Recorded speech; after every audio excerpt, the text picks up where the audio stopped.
जय हिंद साथियों। तो आज आप सभी का स्वागत है हमारे YouTube चैनल पर। तो आज हम साइंस से रिलेटेड कुछ क्वेश्चंस लेकर के आए हैं, तो लास्ट तक ज़रूर बने रहिएगा। और हाँ, वीडियो अगर अच्छी लगे तो लाइक ज़रूर कर दीजिएगा। तो चलिए स्टार्ट करते हैं। तो आज का जो हमारा पहला प्रश्न है वह है कार्य का मात्रक है। तो कार्य का जो मात्रक है वह क्या है? इसका करेक्ट आंसर हो जाएगा जूल। क्या हो जाएगा? जूल यहाँ पर आपका करेक्ट आंसर है। नेक्स्ट है प्रकाश वर्ष इकाई है। तो प्रकाश वर्ष किसकी इकाई है? तो इसका जो करेक्ट आंसर हो जाएगा वह हो जाएगा दूरी। दूरी की इकाई क्या है? प्रकाश वर्ष। नेक्स्ट है एम्पियर मात्रक है। तो एम्पियर जो है वह किसका मात्रक है? तो इसका भी जो करेक्ट आंसर हो जाएगा ऑप्शन नंबर सी, विद्युत धारा का। विद्युत धारा का मात्रक क्या है? एम्पियर। यहाँ पर आप देख सकते हैं। नेक्स्ट है निम्नलिखित में से समय का मात्रक नहीं है। तो समय का कौन सा है जो मात्रक नहीं है? तो इसका जो करेक्ट आंसर हो जाएगा वह हो जाएगा ऑप्शन नंबर सी, प्रकाश वर्ष। प्रकाश वर्ष जो है वह समय का मात्रक नहीं है, वह दूरी का मात्रक है। जैसे अधिवर्ष जो है यह समय का मात्रक है, चंद्रमा है वह भी समय का मात्रक है, लेकिन प्रकाश वर्ष जो है वह दूरी का है। तो यहाँ पर जो आपका करेक्ट आंसर हो जाएगा वह हो जाएगा प्रकाश वर्ष, ऑप्शन नंबर सी। नेक्स्ट है पारसेक इकाई है। तो पारसेक किसकी इकाई है? इसका जो करेक्ट आंसर हो जाएगा वह हो जाएगा दूरी। क्या हो जाएगा? दूरी की इकाई क्या है? पारसेक।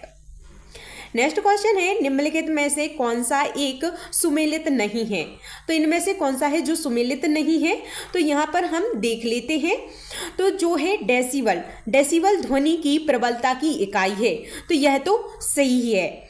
और दूसरा है अश्व शक्ति की इकाई है। अश्व शक्ति जो है वह शक्ति की इकाई है, यह भी सत्य है। नेक्स्ट है समुद्री मील दूरी की इकाई है, यह भी सत्य है। और सेल्सियस ऊष्मा की इकाई है, तो यह गलत है। सेल्सियस ऊष्मा की इकाई नहीं है। तो यहाँ पर जो हो जाएगा आपका करेक्ट आंसर हो जाएगा ऑप्शन नंबर डी। हम नेक्स्ट क्वेश्चन देख लेते हैं। ल्यूमेन किसका मात्रक है? तो जो ल्यूमेन है वह किसका मात्रक है? इसका जो करेक्ट आंसर हो जाएगा ऑप्शन नंबर बी, ज्योति फ्लक्स का। क्या हो जाएगा? ज्योति फ्लक्स यहाँ पर आपका करेक्ट आंसर हो जाएगा।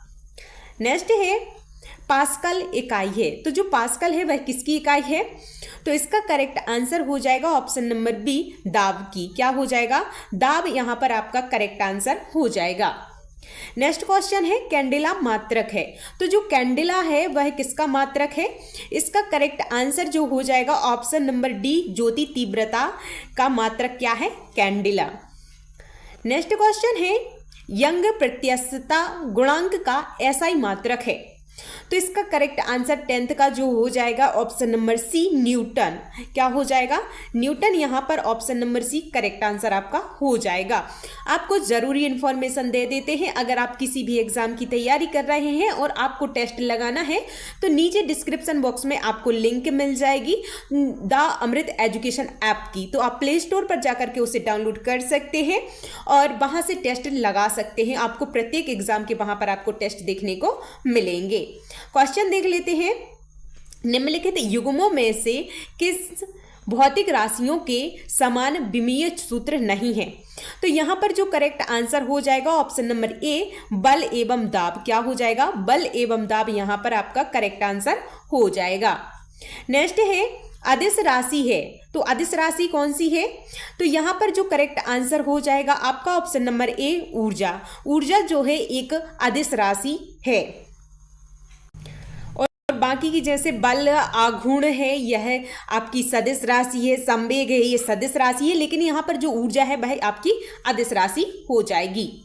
नेक्स्ट है निम्नलिखित में से सदिश राशि है। तो इनमें से कौन सी सदिश राशि है? तो इसका जो करेक्ट आंसर हो जाएगा आपका वह हो जाएगा ए, यानी कि वेग। क्या हो जाएगा? वेग जो है यहाँ पर सदिश राशि है। बाकी द्रव्यमान, समय, लंबाई ये क्या है? अदिश राशि है। नेक्स्ट देख लेते हैं। पदार्थ के संवेग और वेग के अनुपात से कौन सी भौतिक राशि प्राप्त की जाती है? तो यहाँ पर जो करेक्ट आंसर हो जाएगा वह हो जाएगा ऑप्शन नंबर सी, द्रव्यमान। क्या हो जाएगा? द्रव्यमान जो है यहाँ पर आपका करेक्ट आंसर हो जाएगा। नेक्स्ट क्वेश्चन है शून्य में स्वतंत्र रूप से गिरने वाली वस्तु का, यहाँ पर आप देख सकते हैं ऑप्शंस में। तो आपका जो करेक्ट आंसर हो जाएगा समान त्वरण होता है। तो यहाँ पर आप देख सकते हैं कि ऑप्शन नंबर सी करेक्ट है। शून्य में स्वतंत्र रूप से गिरने वाली वस्तुओं का समान त्वरण होता है। Option number C correct answer है।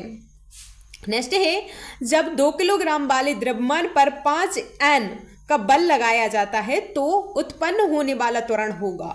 तो इसका करेक्ट आंसर जो हो जाएगा आपका ऑप्शन नंबर ए 2.5 यहाँ पर देख सकते हैं ms²। यहाँ पर आपको स्क्वायर का विशेष ध्यान देना है।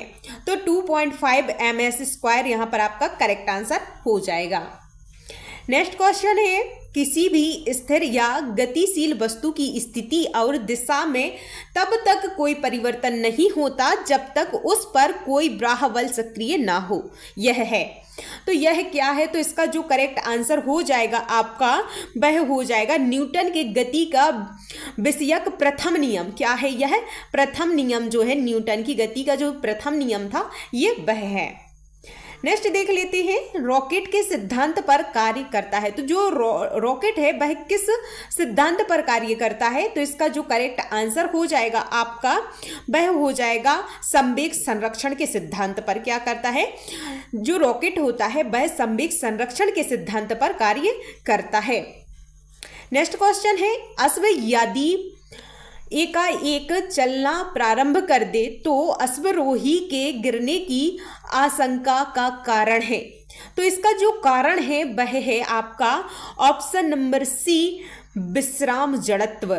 यहाँ पर क्या है? विश्राम जड़त्व। जब वो एकदम से चलना स्टार्ट करेगा तो उसको पीछे की साइड जो है झटका लगेगा तो उसके गिरने की जो है संभावना होती है। नेक्स्ट है, चलती हुई बस जब अचानक ब्रेक लगते हैं तो उसमें बैठे हुए यात्री आगे की दिशा में गिरते हैं। उसको किसके द्वारा समझाया जा सकता है? तो उसको किसके द्वारा समझाया जा सकता है? इसका जो करेक्ट आंसर हो जाएगा वह हो जाएगा आपका न्यूटन का जो प्रथम नियम है उसके द्वारा समझाया जाएगा, जड़त्व का। जो न्यूटन का प्रथम नियम है वह है जड़त्व का। यहाँ पर आपका करेक्ट आंसर हो जाएगा option number B. Next question है, बल का गुणनफल है। तो बल का जो गुणनफल है वह है, तो यहाँ पर आप देख सकते हैं इसका करेक्ट आंसर हो जाएगा द्रव्यमान और त्वरण का। जो बल होता है वह द्रव्यमान और त्वरण का क्या होता है? गुणनफल होता है। नेक्स्ट देख सकते हैं शरीर का वजन। तो शरीर के वजन के बारे में आप यहाँ पर देख सकते हैं। तो यहाँ पर जो है आपका जो आंसर हो जाएगा वह हो जाएगा ध्रुवों पर अधिकतम होता है। शरीर का जो वजन होता है वह ध्रुवों पर कैसा होता है? अधिकतम होता है। ये आपका करेक्ट है। जैसे पृथ्वी की सतह पर सभी जगह एक समान होता है, यह नहीं होता है। और मैदानों की तुलना में पहाड़ों पर अधिक होता है, ऐसा भी नहीं होता है। विषुवत रेखा पर अधिकतम होता है, ऐसा नहीं होता। ध्रुवों पर अधिकतम होता है। तो आपका जो है ऑप्शन नंबर बी आपका करेक्ट आंसर हो जाएगा। नेक्स्ट देख लेते हैं, किसी मनुष्य का भार पृथ्वी पर यदि 600 N है तब चंद्रमा पर उसका भार कितना होगा? तो चंद्रमा पर जो है उसका भार कितना हो जाएगा? इसका जो करेक्ट आंसर हो जाएगा आपका वह हो जाएगा ऑप्शन नंबर डी 100 N। यानी कि यहाँ पर आपका करेक्ट आंसर हो जाएगा कि वहाँ पर जो होता है उसका जो वजन है 100 N हो जाता है। नेक्स्ट देख लेते हैं, पृथ्वी की सतह पर किसी का भार 29.4 न्यूटन है, उसका द्रव्यमान कितना है? तो इसका जो करेक्ट आंसर हो जाएगा आपका वह हो जाएगा ऑप्शन नंबर बी 3 किलोग्राम। यहाँ पर आपका करेक्ट आंसर हो जाएगा। नेक्स्ट है, एक अंतरिक्ष यात्री पृथ्वी तल की तुलना में चंद्र तल पर अधिक ऊंची छलांग लगा सकता है, क्यों लगा सकता है वह वहां पर चंद्रमा पर अधिक ऊंची छलांग?